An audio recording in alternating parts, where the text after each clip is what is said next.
సభ అధ్యక్షులు RTC managing director అయినటువంటి సజ్జనార్ గారికి, అట్లాగే నా తోటి మంత్రివర్గ సహచరులు, రవాణా శాఖ మార్చులు మిత్రులు పొన్నం ప్రభాకర్ గారికి, మరో రాష్ట్ర మంత్రివర్యులు R&B సినిమాటోగ్రఫీ మంత్రివర్యులు శ్రీ కోమటిరెడ్డి వెంకటరెడ్డి గారికి, స్థానిక శాసనసభ్యులు మిత్రులు దానం నాగేందర్ గారికి, అట్లాగే విజయారెడ్డి గారికి, మన రవాణా శాఖకు సంబంధించినటువంటి జ్యోతి బుద్ధప్రసాద్ గారికి, ఇంకా రవాణా శాఖ అధికారులకి, ఆర్టీసీ సిబ్బందికి, పాత్రికేయ మిత్రులకి అందరికి కూడా ముందుగా నా హృదయపూర్వకమైనటువంటి నమస్కారాలు. చాలా సంతోషం. ఈరోజు ఆర్టీసీకి సంబంధించి గతంలో చాలా విషయాలు వినేవాళ్ళం. ఎప్పుడూ ఆర్టీసీ సిబ్బంది జీతాల కోసం బాధపడుతున్నారని, లేకపోతే ఆర్టీసీకి కావాల్సినటువంటి డబ్బు ప్రభుత్వం నుంచి రావాల్సింది రాకపోవటం వల్ల ఇబ్బంది పడుతున్నారని, ఆర్టీసీని ఎప్పుడు ప్రైవేట్ పరం చేస్తారో అనేటువంటి ఆందోళన, ఆర్టీసీ ఆస్తులను అమ్ముతారో అనేటువంటి ఆందోళన, ఆర్టీసీని పూర్తిగా ప్రైవేట్ పరం చేసి రాష్ట్ర ప్రభుత్వ రంగ సంస్థగా మిగలదేమనేటువంటి ఆందోళన ఎప్పుడూ వింటూ ఉండేవాళ్ళం.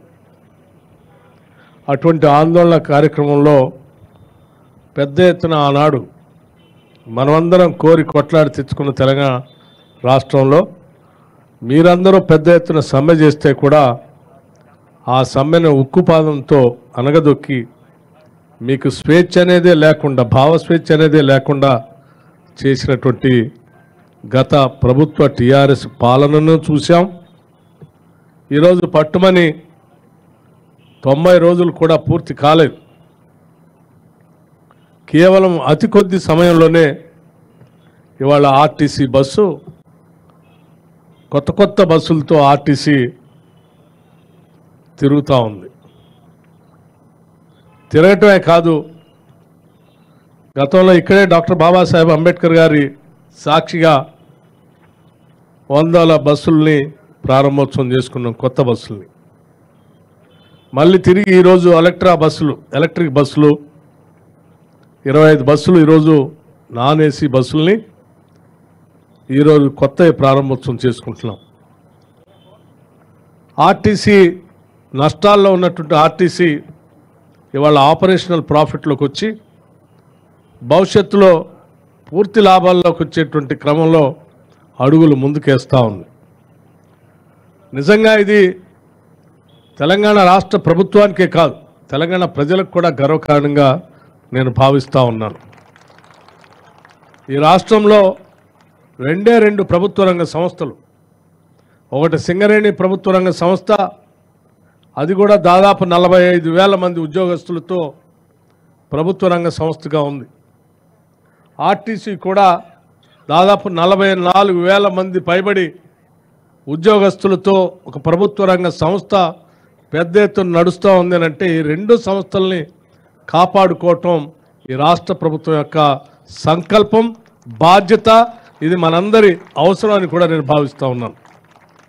పెద్ద ఎత్తున దాదాపు 1,00,000 మందికి ఉద్యోగ అవకాశాలు కల్పిస్తూ, కొన్ని లక్షల మందికి రవాణాని సౌకర్యాలు కల్పిస్తూ ముందు తీసుకుని పోతున్నటువంటి ఆర్టీసీ ఈ తెలంగాణ రాష్ట్రానికి ఒక తలమానికం లాంటిదిగా భావిస్తూ ఆర్టీసీని అమ్మనీయం, ఆర్టీసీ ఆస్తులు అమ్మనీయం, ఆర్టీసీని నష్టాల్లో ఉండనీయం, ఆర్టీసీని ఉరుకులు పరుగులు పెట్టిస్తూ ప్రజలకి సేవ చేసే కార్యక్రమంలో భాగంగా కావాల్సినటువంటి ఆర్థికపరమైన సహాయ సహకారాలు ఎప్పుడూ అందిస్తూనే ఉంటాం. ఆర్టీసీలో పనిచేసే ప్రతి బిడ్డ ఈ తెలంగాణ బిడ్డని. ఆ పనిచేసే ప్రతి బిడ్డకు సంబంధించిన కుటుంబం చల్లగా ఉండాలని, ఆర్టీసీలో ఉద్యోగం చేస్తున్నామన్నటువంటి భరోసాతో తన కుటుంబ సభ్యులు కూడా బతకాలని చెప్పి, ధైర్యంగా ఉండాలని చెప్పి ఈ రాష్ట్ర ప్రభుత్వం ఆలోచన చేస్తుంది అని చెప్పడానికి ఈ 90 రోజుల్లో అనేక ఉదాహరణలు మేము చెప్పగలం. రాష్ట్ర ముఖ్యమంత్రి వర్యులు రేవంత్ రెడ్డి గారు కానీ, లేకపోతే నా సహచర మంత్రివర్యులు పొన్నం ప్రభాకర్ గారు, కోమటిరెడ్డి వెంకటరెడ్డి గారితో సహా మిగతా మంత్రివర్గ సహచరులు అందరూ కలిసి సమిష్టిగా ఈ ప్రభుత్వ రంగ సంస్థల్ని బతికించుకోవాలి, వాటికి బలోపేతం చేయాలి, ఆర్థికంగా నిలదొక్కునేటట్టు చేయాలని చెప్పి నిత్యం ఆలోచన చేయటం వల్లే ఈరోజు ఆర్టీసీ ఈ రకంగా మనుగడ సాగిస్తుందని కూడా నాకు చెప్పడానికి ఎటువంటి సందేహం లేదు. గతంలో ఉన్నటువంటి ఏరియర్స్ ఏమైనా ఉంటే ఆ ఏరియర్స్ సంబంధించి కానీ, లేకపోతే బాండ్స్ ఉంటే బాండ్స్ సంబంధించిన పేమెంట్ కానీ, లేకపోతే ఈ రాష్ట్ర ప్రభుత్వం నుంచి పే స్కేల్ అరియర్స్ కానీ 50% అరియర్స్ కానీ, లేకపోతే కొద్ది రోజుల క్రితమే 21% పే స్కేల్ ఖరారు చేసుకోవటం కానీ, ఇవన్నీ కూడా కేవలం ఈ 90 రోజుల్లో రాష్ట్ర ప్రభుత్వం సాధించినటువంటి విజయాలుగా నేను భావిస్తూ ఉన్నాను. ఈరోజు ఆర్టీసీ బస్సుల్లో మహిళలు, మనం అందరం మహాలక్ష్మిలాగా గౌరవించేటువంటి మన మహిళలు ఉచితంగా గర్వంగా ఆర్టీసీ బస్సులో ఎక్కి ఈ బస్సు నాది, నా కోసం నా ప్రభుత్వం ఉచితంగా తిరగటానికి నేను గౌరవిస్తూ నా కోసం ఏర్పాటు చేసినటువంటి రవాణా వ్యవస్థ అని చెప్పి తలెత్తుకొని వాళ్ళంతా తిరుగుతూ ఉంటే అంతకంటే ఆనందం ఈ రాష్ట్ర ప్రభుత్వానికి ఇది అవసరం లేదని కూడా మేము చాలా స్పష్టంగా చెప్తా ఉన్నాం. అలా తిరిగేటువంటి ప్రతి మహిళ సంబంధించిన రవాణాకు సంబంధించిన టికెట్ సంబంధించి గతంలో లాగా ప్రభుత్వాలు డబ్బులు చెల్లించకుండా మేము ప్రకటించాం, మీరు నడపండి అని చెప్పి వదిలేయట్లేదు. మేము ఎక్కే ప్రతి మహిళకు సంబంధించిన టికెట్కి సంబంధించి అనా పైసతో సహా లెక్కగట్టి ఆర్టీసీకి రాష్ట్ర ప్రభుత్వం డబ్బులు అనా పైసతో లెక్కగట్టి మీకు ఇస్తూ ఉన్నాం. అలా ఇవ్వబట్టే ఈరోజు ఆర్టీసీ బస్సులన్నీ నిండుగా వెళ్తూ ఉన్నాయి, ఫుల్ అవుతూ ఉన్నాయి, ఎక్కడ తిరిగినా కానీ కళకళలాడుతూ ఉన్నాయి. మీరు మహాలక్ష్మిని రవాణా చేయటం వల్ల రాష్ట్రంలో ఉన్నటువంటి మార్కెట్లు కానీ, దేవాలయాలు కానీ, ప్రభుత్వానికి సంబంధించిన స్కూల్స్ కానీ, లేకపోతే మార్కెట్లు, అగ్రికల్చర్ మార్కెట్స్ కానీ, కూరగాయల మార్కెట్లు కానీ ఎక్కడ పోవటానికి కూడా మహిళలు పెద్ద ఎత్తున ఈ రవాణా సౌకర్యాన్ని వాడుకుంటున్నారు.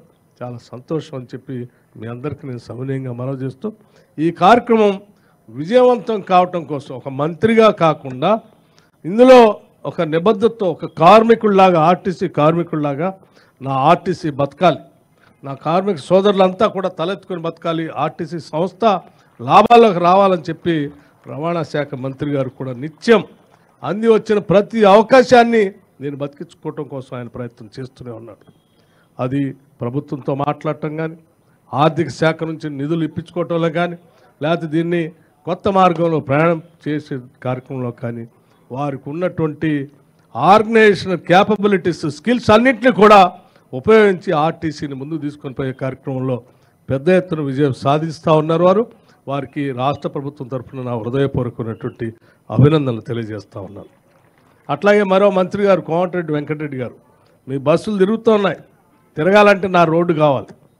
ఆ రోడ్డు గతుకుల్లో ఉంది, అందులో ఎక్కే మహిళలు మహాలక్ష్ములు కానీ, ఆర్టీసీ బస్సు కానీ, ప్రయాణికులు కానీ గతుకుల్లో ప్రయాణం చేసి ఇబ్బంది పడేటువంటి పరిస్థితి లేకుండా కేవలం రాష్ట్ర ప్రభుత్వ నిధుల నుంచే కాదు, నాకున్నటువంటి సంబంధాలతో అవసరమైతే కేంద్రంతో కూడా మాట్లాడి నిధులు తీసుకొచ్చి రూరల్ రోడ్లు కూడా వేయించడం కోసం నా ప్రయత్నం అంతా చేస్తున్నాను అని చెప్పడమే కాదు, చేసి కూడా చూపిస్తూ ఉన్నారు. 850 కోట్ల రూపాయలు ఒకటే స్ట్రోక్లో, సింగిల్ స్ట్రోక్లో రూరల్ రోడ్ల కోసం తీసుకొని రావటం అనేది సామాన్యమైనటువంటి విషయం కాదు. వారు ప్రత్యేక చొరవ తీసుకొని ఇక్కడ బడ్జెట్లో రాష్ట్ర ప్రభుత్వం నుంచి వచ్చే నిధులతో పాటు కేంద్రం నుంచి 850 కోట్ల రూపాయలు రూరల్ డెవలప్మెంట్, రూరల్ రోడ్ల కోసం తీసుకొచ్చినందుకు ఆర్టీసీ బస్సులు రవాణా సౌకర్యంగా ఉండేటట్టుగా వారు తీసుకుంటున్నటువంటి శ్రద్ధకు కూడా నేను కోమటిరెడ్డి వెంకటరెడ్డి గారిని మనస్ఫూర్తిగా అభినందిస్తూ ఉన్నాను. వీరందరూ కూడా మంత్రివర్గ సహచరులందరూ కూడా పెద్ద ఎత్తున ఈ రకంగా ఈ పాలనలో పూర్తి స్థాయిలో మనసు పెట్టి సంకల్పంతో ఆనాడు కాంగ్రెస్ పార్టీ ఆధ్వర్యంలో ఇచ్చిన ప్రతి గ్యారంటీని ప్రజలకు అందుబాటులో తీసుకొని రావడం కోసం ఒక నిబద్ధతతో కూడినటువంటి ప్రణాళికాబద్ధంగా ప్రతి మంత్రి ఈరోజు పనిచేస్తూ ఉన్నారు. కాబట్టే మేము చెప్పిన 6 గ్యారంటీల్ని గత ప్రభుత్వాలు చెప్పినటువంటి హామీలు 10 సంవత్సరాలైనా చేయలేకపోయారు. కానీ మేము 3 మాసాల్లోనే మేము ఇచ్చినటువంటి గ్యారంటీలన్నింటినీ అమలు చేసే కార్యక్రమం ముందు పోతాం. 10 సంవత్సరాలు ఇంటికో ఉద్యోగం అన్నారు, 3 ఎకరాల భూమి అన్నారు, డబల్ బెడ్రూమ్ ఇల్లు అన్నారు.